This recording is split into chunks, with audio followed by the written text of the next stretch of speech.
Next Tirupathanna ఏంటి ఆయన మీసాల తిరుపతన్న మీసాల అధికారి అయిన పోలీస్ శాఖల పేరు ఉంది. ఇక తన గురించి చెప్పాలంటే మనం ఇన్వెస్టిగేషన్లో అందిన ఇన్పుట్స్ ప్రకారం ఎస్ఐ నుంచి మొదలుకొని అడిషనల్ డీసీపీ ప్రస్తుతం హైదరాబాదు అదనపు భద్రతా డీసీపీగా పనిచేస్తున్నారు. As a same equal post additional ఎస్పీగా. ఆయన కూడా గత కాలంలో అంటే ఉమ్మడి రాష్ట్రంలో మామూలుగా ఎస్ఐగా వివిధ జిల్లాల్లో పనిచేశాడు.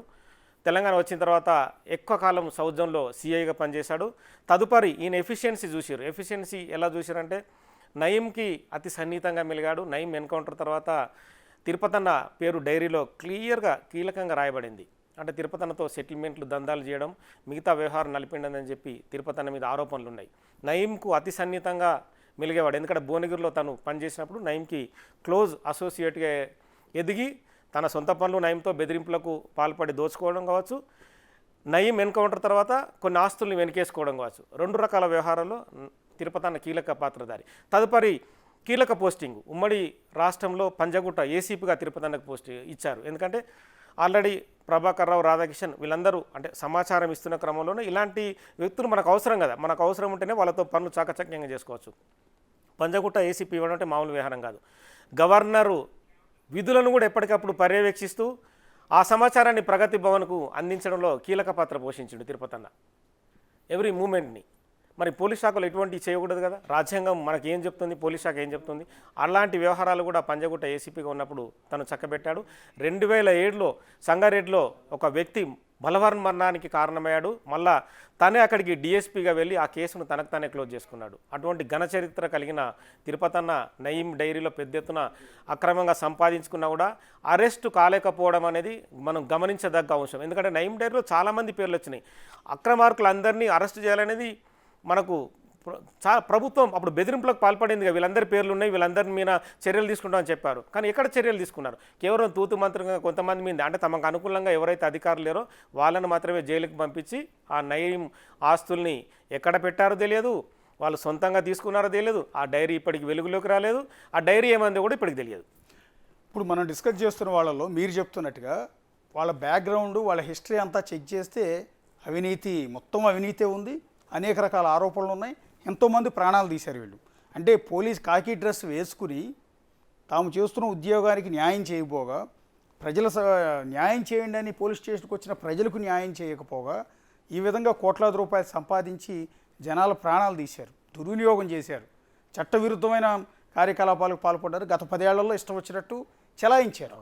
వాళ్ళ మీద ఒక్క ఏసీబీ రైడ్ ఏది జరగదు. మనం డిస్కస్ చేస్తున్న ఏ ఒక్కరి మీద ఏసీబీ రైడ్ కాల. కేవలం వాళ్ళ గత ప్రభుత్వం మాట వినని అధికారులపైనే ఏసీబీ రైడ్లు జరిగినాయి. అసలు 10 ఏళ్ల కాలంలో గత ప్రభుత్వంలో ఏసీబీ రైడ్లు ఎక్కడ జరిగినాయి? ఎక్కడ జరగలేదు. ఏసీబీ మొత్తం అసలు పూర్తిగా సైలెంట్గా ఉండిపోయింది. ఎందుకంటే వాళ్ళకున్న కమాండ్స్ అలాంటివి. వాళ్ళు మాత్రం ఏం చేయగలరు, చేయాలని ఉంటుంది. ఏదో చిన్న చితక 500 రూపాయలు తీసుకున్న ఓ జూనియర్ అసిస్టెంట్, ఓ అటెండరు, లేకుంటే ఓ లైన్ మెను, ఇలాంటి రైడ్సే మనం విన్నాం. కానీ పెద్ద రైడ్స్ అంటూ ఎక్కడ పెద్దగా జరగలేదు. ఇప్పుడు వేళల్లో తీవ్రమైన ఆరోపణలు మీరు చెప్తున్నట్టు నయీం డైరీలో భుజంగరావు పేరు ఉన్నట్టుంది కదా, రాధాకిషన్రావు పేరు ఉంది, అండ్ తిరుపతన్న పేరు ఉంది. వీళ్ళంతా Nayeem close associate. Bhujanga Rao close associate, and Praneeth Rao and Prabhakar Rao కూడా నయీంకి క్లోజ్ అసోసియేట్. దానికంటే ముందు ప్రభాకర్ రావు నల్గొండ ఎస్పీ కూడా పనిచేశాడు కదా. ఓకే, తెలంగాణ రాష్ట్రం ఏర్పడిన తర్వాత నల్గొండ ఎస్పీగా పనిచేశాడు. ఓకే, ప్రస్తుతం తిరుపతన్న ఏ పోస్ట్లో ఉన్నారు?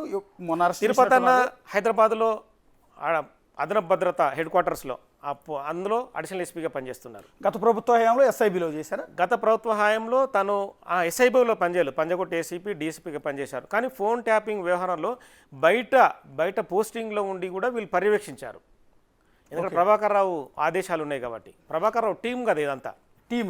అవును, ఈ టీంలో వాళ్ళ బంధువులు, క్లోజ్ అసోసియేట్స్, తమ కులానికి సంబంధించిన వ్యక్తుల్ని సామాజిక వర్గానికి ఒకటి ప్రభాకర్ రావు, ప్రణీత్ రావు, రాధాకృష్ణ, భుజంగరావు, వీళ్ళందరూ ఒకే బ్యాచ్, ఒకే కులం.